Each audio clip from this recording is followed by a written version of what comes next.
Mula sa dalawang pusong minsang nasaktan, sumibol ang isang kwento ng pag-ibig sa pagitan ni Justin Cuyugan at Ana Margarita Gonzalez.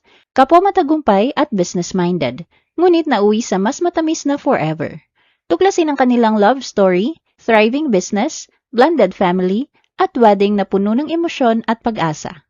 The Philippine Showbiz List presents Justin Cuyugan at Ana Gonzalez, Romance at Business, Nauwi sa I Do. Justin and Ana's fresh start after past heartbreaks. Sa kabila ng mga intriga sa showbiz, umusbong ang pagmamahalan ni Justin Cuyugan at businesswoman na si Ana Margarita Gonzalez mula sa simpleng pagkakaibigan at pagkakaunawaan. Matapos ang hiwalayan ni Justin kay Don Chang, nakatagpo siya ng panibagong kaligayahan kay Ana noong 2021. Ayon kay Ana, ipinakilala sila ng isang kaibigan at unti-unting naging malapit sa isa't isa. Lalo pang tumibay ang kanilang samahan nang sabay silang magkasakit ng COVID-19 at magkasamang ma-isolate na naging daan upang mas makilala nila ang isa't isa. Habang magkasama sa isolation, mas nakilala ni Justin at Ana ang isa't isa at natuklasang marami silang pagkakapareho na naging simula ng kanilang mas malalim na relasyon. Nagustuhan ni Ana si Justin dahil sa pagiging matalino, mabait at maalaga nito. Dahil sanay na rin siya sa atensyon ng publiko, naging madali para sa kanya ang pagharap sa buhay kasamang isang public figure. Sa paglipas ng panahon, lalo pang tumibay ang kanilang pagsasama. At ayon kay Ana, bihira silang magkaroon ng alitan dahil pareho silang natuto mula sa kanilang mga nakaraang seryosong relasyon. Naging matatag din ang kanilang pagsasama sa pamamagitan ng maayos na blended family setup. May 3 anak si Justin mula sa kanyang yumaong asawa, at 2 naman si Ana mula sa dating relasyon. Sa halip na maging hadlang ang kanilang nakaraan, nabuo nila ang isang masayang blended family. Habang lalo pang hinahangaan ni Ana si Justin bilang isang mapagmahal na partner at responsableng ama. Justin and Ana's perfect blend of business and romance. Bukod sa pagiging matagumpay na relasyon, naging epektibo rin ang tambalan ni Ana at Justin sa larangan ng negosyo.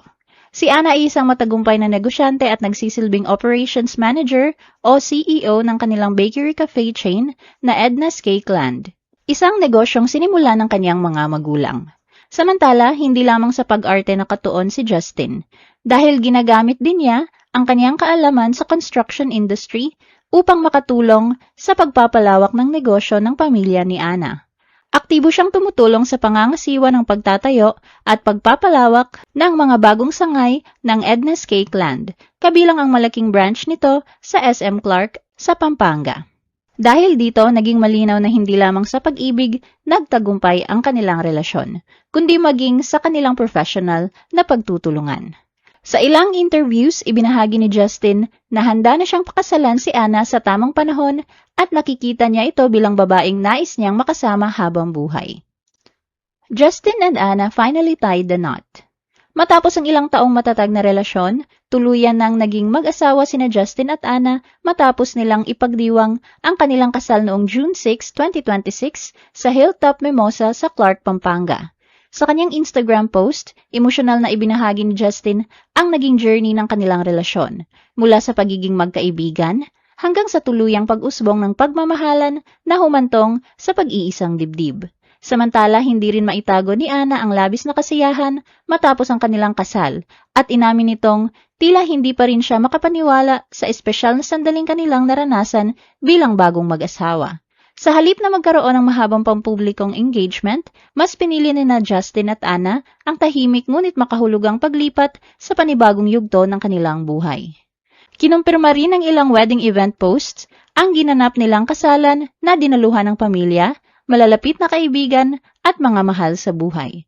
Naging mas makabuluhang milestone ang kanilang pag-iisang dibdib, lalo't nagsilbi itong pagpapatuloy ng kanilang love story. Noon pa man ay bukas na si Justin sa kanyang hangaring makasama habang buhay si Ana, na malaki ang naging papel sa kanyang buhay at sa kanilang masayang blended family kasama ang kanilang 5 anak. Naging elegante rin ang kanilang pagdiriwang sa romantic venue ng Hilltop Mimosa, tampok ang classic wedding theme, kahangahangang bridal look ni Ana at mga detalyeng lalong nagbigay ningning sa kanilang espesyal na araw. Matapos ang kanilang kasal, ipinasilip naman ni Justin at Ana ang ilan sa mga tagpo ng kanilang honeymoon sa Palawan. Sa pamamagitan ng kanilang mga social media post, makikita ang masaya at romantic moments ni Justin at Ana habang ini-enjoy ang magagandang tanawin, tahimik na beach escapes, at pribadong oras na magkasama. Isang perpektong pahinga matapos ang grandeng milestone sa kanilang buhay bilang mag-asawa.